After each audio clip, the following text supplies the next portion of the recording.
बिस्मिल्लाहिर्रहमानिर्रहीम। अस्सलाम वालेकुम। मैं हूं करामत मुगल और मेरे साथ हैं सईद बलोच साहब, सीनियर जर्नलिस्ट हैं, सुप्रीम कोर्ट कवर करते हैं। सईद बलोच साहब, हमने कल भी बात की थी मौलाना के बारे में कि मौलाना के पास वो गिद्दड़ सिंगी है, जहां जिस आस्थाने पर पहले मोहम्मद अली दुरानी आए हैं, फिर असद अली जरदारी आए हैं। आज बिल्कुल अजीब सी हरकत होती है। आज पीटीआई का एक वफ्द उन्हें मिलता है। मुझे ये तो नहीं पता कि पीटीआई ने उन्हें भेजा था या अपनी कैपेसिटी में गए हैं, लेकिन वहाँ गए हैं, मुफाहमत की बात हुई है, कोई रास्ता खोलने की बात हुई है। वज़ीर आज़म काकड़ साहब कहते हैं कि मुझे बहुत खुशी है कि मुफाहमत के लिए इस वक्त जो है ना, सारे मामलात की जो सरबराही है वो मौलाना फजलुर रहमान कर रहे हैं। मामला है क्या सारा यार? बहुत शुक्रिया करामत मुगल साहब। देखें, ये जो मफाहमत वाला मामला है, ये इसका क्रेडिट मेरे ख्याल में अगर हम दें ना तो साबिक चीफ जस्टिस उमर अता बंदयाल साहब को देना बनता है। उसकी वजह यह है कि उस वक्त जब सुप्रीम कोर्ट में पंजाब इलेक्शन केस की समाअत हो रही थी, तो उस वक्त भी चीफ जस्टिस उमर अता बंदयाल साहब बार बार उन्होंने पीटीआई को भी कहा और पीडीएम की हुकूमत को भी कहा कि आप आपस में मिल बैठ कर मामला तय करें, तारीख आप मिल बैठ कर फाइनल करें। इसके ऊपर आपको याद होगा कि पीटीआई और पीडीएम हुकूमत के दरमियान 3 अदवार हुए थे मुज़ाकरात के। तकरीबन कोई 40 दिन की 35 से 40 दिन का वक्त उसमें गैप था कि पीटीआई जो तारीख मांग रही थी वो और जो पीडीएम की तारीख मांग वो दे रहे थे, वो उसमें 35 से 40 रोज़ का फ़र्क था। अगर मजीद 1-2 अदवार हो जाते मुज़ाकरात के तो मुमकिन तौर पर कोई 20-25 दिन के दरमियान आके ये चीज़ फाइनल हो जाती। और उस वक्त भी चीफ जस्टिस का उमर अता बंदयाल का यही कहना था कि जो सियासी दर्जा हरारत है वो सियासी जमातों ने ही नीचे लेके आना है।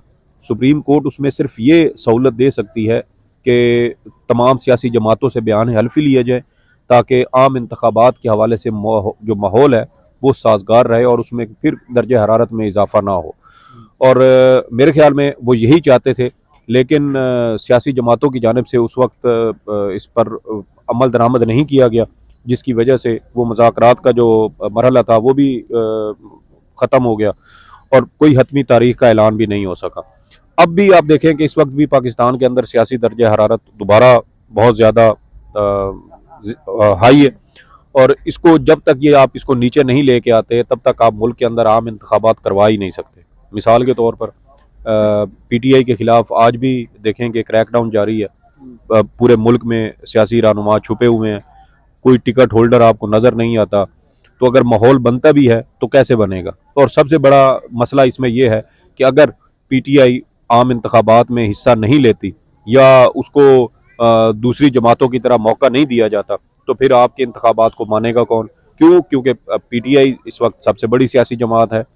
दो बड़े सूबे खैबर पख्तूनख्वा और पंजाब में देखें तो 80-90% तक आपको पीटीआई आपको नजर पता आती है। ना, दोनों में माली बहरान की खबरें चल रही हैं। अगर इकोनॉमिक इमरजेंसी नाफज कर दी जाती है तो फिर क्या इलेक्शंस होंगे? क्या कर यार रहे हैं? गेम्स प्लान बी भी सर चल रहे हैं, देखें, सी भी चल रहे हैं, डी भी चल मेरी रहे हैं। बात सुने। ऊपर से कच्चे के ऑपरेशन पर वजीर अला सिंध और वजीर अला पंजाब मिल रहे हैं। आप उसको क्यों लाइट ले रहे हैं? यार आपको कच्चे के डाकू याद है, पक्के के डाकू आपको नजर नहीं हाँ, तो आते? पक्के के डाकू कच्चे के डाकू मजबूत करते हैं ना। कैसे मजबूत करते हैं? पीछे तो सारे यही होते हैं। हाँ, तो मुआशी इमरजेंसी अगर आप लगा भी देते हैं तो आपकी हुकूमत के ऊपर एतबार कौन करेगा? तो पहले सऊदी कौन कर सुने रहा ना, है? सुने तो सही। सऊदी कर अरब। कौन रहा है पहले वो तो बताओ। मैं यही यही कह रहा हूँ कि ना पीडीएम की हुकूमत के ऊपर किसी को एतबार था, ना निगरान हुकूमत को किसी को एतबार है इनके ऊपर।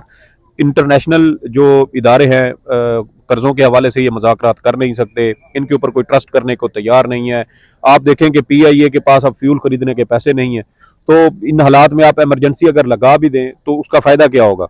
हाँ, अगर ये मुआशी इमरजेंसी कोई मुंतखब हुकूमत लगाए, जो भी हुकूमत आए, वो नून लीग की बने, पीटीआई की बने, या पीडीएम की कोई मुश्तरका हुकूमत बनती है, जो भी है उसके पास ये मैंडेट होना चाहिए कि वो 5 साल के लिए आए हैं और वो अगले 2 या 3 साल पाकिस्तान के अंदर मुआशी इमरजेंसी लगाएंगे, कुछ हंगामी इकदाम किए जाएंगे और जंगी बुनियादों पर मुल्क की मईशत को बेहतर करने की कोशिश की जाएगी। फिर आपका जो इंटरनेशनल लेवल पर जो ट्रस्ट है वो आपका बहाल होगा। अब तो सऊदी अरब आपको पैसे देने को तैयार नहीं है, चीन आपसे पीछे हट चुका है, वो पैसे देने को यार तैयार नहीं है, नवाज शरीफ यूएई साहब नहीं दे आ सकता। गया ना, क्या बयानिया बना था? मीशत को बेहतर करेंगे तो यार नवाज शरीफ साहब ने तो जाना था 3-4 मुल्कों में कि वो वहाँ अपने पाकिस्तान जाने से पहले वो बरादर मुल्कों से मुज़ाकरात करके पैसे का इंतजाम करके जाएंगे ताकि वहाँ लाहौर जाके अपने मुआशी प्लान का ऐलान करें।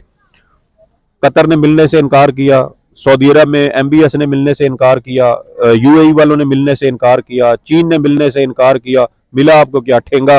वो आए हैं आपके उस पे मीनार पाकिस्तान वाले जलसे में, किधर है उनका वो मुआशी प्लान, वो जो उन्होंने अपना पेश करना था कि उन्होंने आके वापस अब मईशत कैसे बहाल करनी है, कोई चीज उन्होंने बताई है?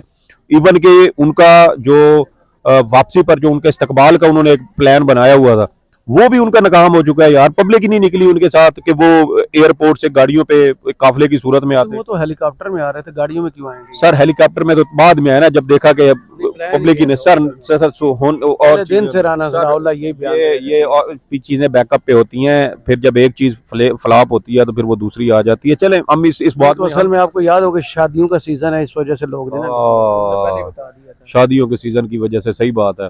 और ये शादियों का सीजन चल रहा है ना, ये जरा एक मौका PTI को भी दे के देखें। वो चैलेंज दिया था ना हमाद अजहर साहब ने कि यार हम नहीं आते, हमारी कोई बड़ी लीडरशिप नहीं आएगी, इमरान खान नहीं आएगा। और हमारी एक उनकी PTI की एक छोटी सी कारकुन है, सियासी वर्कर है, सनम जावेद, पहली जो शायद उसने आज तक, सही बात, उसने यूनियन काउंसिल का भी इलेक्शन नहीं लड़ा, और पहली बार अगर उसको मौका दिया जाएगा आइंदा इलेक्शन में तो वो पहली बार वो लड़की इलेक्शन लड़ेगी। और उसको कहा कि वो जलसे की सदारत करेगी, सारे खिताब भी वो मेहमान खसूसी के तौर पे वो करेगी। आप सिर्फ हमें इजाजत दे दें, ना हम कोई ट्रांसपोर्ट देंगे, ना हम कोई खाना देंगे, सिर्फ हमें इजाजत दे दें। तो ये चैलेंज भी कबूल करने को तैयार नहीं है नवाज शरीफ साहब। और बाकी दूसरी ये PTI की टॉप टीयर जो है, पहले 2-3 लहरें, वो तो बाद की बात नहीं है। तो ये सारी चीजें आप देखें कि मौलाना साहब कोशिश करें, अच्छी बात है। PTI ने इलेक्शन के मामले पर कभी भी मुज़ाकरात से इनकार नहीं किया। मैंने आज जैसा कि आपको बताया कि 3 बार मुज़ाकरात हुए, 3 अदवार हुए PDM हुकूमत के साथ, और वो 1 पॉइंट एजेंडा था, इलेक्शन। और इस वक्त भी आप देखें पाकिस्तान पीपल्स पार्टी का मुतालबा क्या है? इलेक्शन। मौलाना का मुतालबा क्या है? इलेक्शन। नून लीग खामोश है, और नून लीग क्यों खामोश है ये मेरे ख्याल में आप भी जानते हैं कि वो किस वजह से खामोश है। PTI उन्होंने बोलने की इजाजत नहीं, बोलने की इजाजत भी नहीं है। और दूसरी बात यह है कि जो शायद यकीन दहानियां नून लीग को करवाई गई है ना, वो उसकी वजह से वो कहते हैं कि बस ये जब भी हो हम ही हैं, हमने ही आना है। मियाँ साहब को एक अभी वो मुजरिम है, अदालतों से उनके मुकदमात खत्म नहीं हुए, और एक मुजरिम को प्राइम मिनिस्टर का प्रोटोकॉल दिया जा रहा है। तो ये सारा तमाशा कौम देख रही है। मौलाना साहब यकीनन सियासी जो जमातें हैं ना, वो कहते हैं कि सियासत में कोई हरफ आखिर नहीं होना चाहिए, कोई ना कोई दरवाज़ा खुला रखा जाता है। तो मेरे ख्याल में, और दूसरी बात ये भी है कि आपको पता है कि जिस मुआशरे में हम रहते हैं, हमारे यहाँ अमूमन यही होता है कि जो नाराज़गियाँ ख़त्म होती हैं ना, वो या तो खुशी के मौके पे होती हैं या फिर वो गम के मौके पे होती हैं। और मौलाना साहब की खुशदामन वफात पाई, अल्लाह उनको करवट करवट जन्नत नसीब करे। तो अब उनके मौके पे वो ताज़ियत के लिए गए हैं, या बहाना जो भी बना है। बहरहाल वो एक जो बर्फ थी सियासी जमातों के दरमियान, वो पिघलनी शुरू हुई है।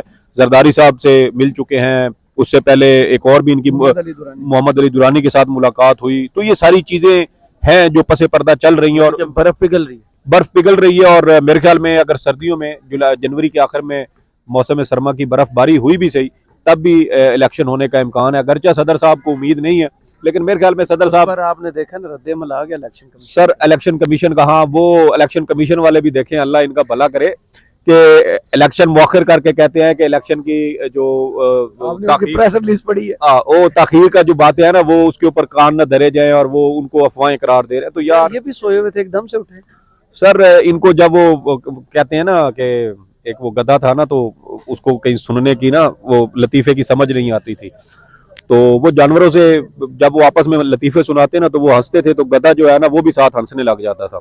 तो एक बार गधे ने उनसे कहा कि यार जब तुम लोग अब लतीफा सुनाओ ना, तो मुझे ना ऐसे लात मार देना, ताकि मुझे समझ आएगा जाए कि यार ये लतीफा है, तो ये हंस रहे हैं, तो मैं भी साथ हंसने लग जाऊंगा। तो यही हुआ कि वो उन्होंने लतीफा सुनाया, तो उन्होंने गधे को भी साथ लात मार दी, तो वो भी हंसने लग गया, और सारे जानवर चले गए। और उसके बाद गधा साहब सारी रात हंसते रहे।